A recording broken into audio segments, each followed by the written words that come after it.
Сәлеметсіңдер ме балалар? Бүгін біз сендермен 9-шы сабақ Алматы мен Нұр-Сұлтан тақырыбын өтеміз. Здравствуйте, ребята! Сегодня мы с вами пройдем 9-й урок Алматы и Нұр-Сұлтан.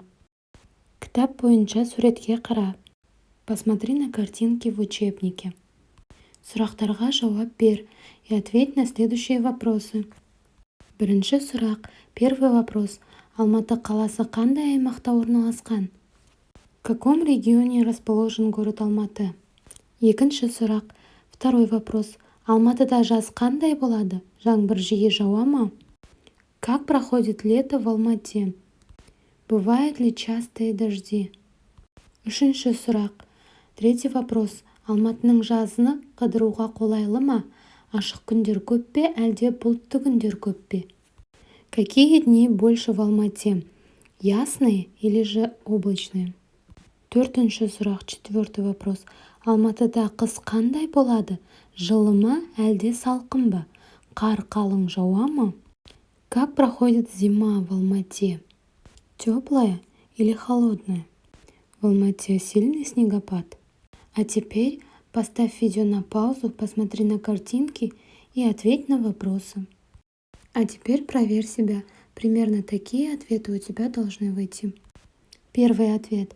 Алматы оңтүстік аймақта орналасқан. Второй ответ. Алматыда жаз ыстық, жаңбыр жиі жауады. Третий ответ. Қыдыруға қолайлы, ашық күндер көп. Четвертый ответ. Қысы қысқа, жылы, қар қалың жаумайды. Екінші тапсырма. Алматы қаласы туралы мәтінді оқы, толықтыр. Прочитай текст про Алматы. Вставь пропущенные слова. Алматы таулы аймақта орналасқан. Алматы расположен в горной зоне. Сол себепті бұл аймақта жел қатты соқпайды. И поэтому здесь нет сильного ветра. Алматының ішінен Алматы өзені ағып өтеді. В Алмате протекает река Алматы. Алматының жазы ыстық, табиғат аясында демалып қыдыруға өте қолайлы. Летом в Алмате жарко. Очень удобно устроить отдых на природе или прогулку. Сондай-ақ жазда Алматыда жаңбыр жиі жауады. А также летом в Алмате часто бывают дожди. Алайда жер тез кебеді. Однако земля быстро высыхает.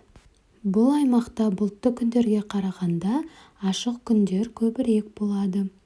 В этом регионе больше ясных дней, чем облачных. Алматының қысы жылы. Зимой в Алмате тепло. Бұл жерге қар жұқа түседі. Снег здесь падает тоньше. Проверь, какие слова мы вставили. А теперь посмотри на картинку города Нур-Сұлтан. На первой картинке это осень, күз. Вторая картинка это зима, қыс. Третья картинка это весна, көктем. И четвертая картинка это лето, жаз. Енді төртінші тапсырма. Алматы мен Нұр-Сұлтанның күн райын, табиғатын салыстырып айт. Суреттерді басшылыққа ал. Четвертое тапсырма. Вы должны рассказать про погоду, про природу Алматы и Нур-Сұлтан. Сравнить. Вы можете использовать картинки. В этих квадратиках пример. Как вы должны рассказать примерно про город Алматы и Нур-Сұлтан.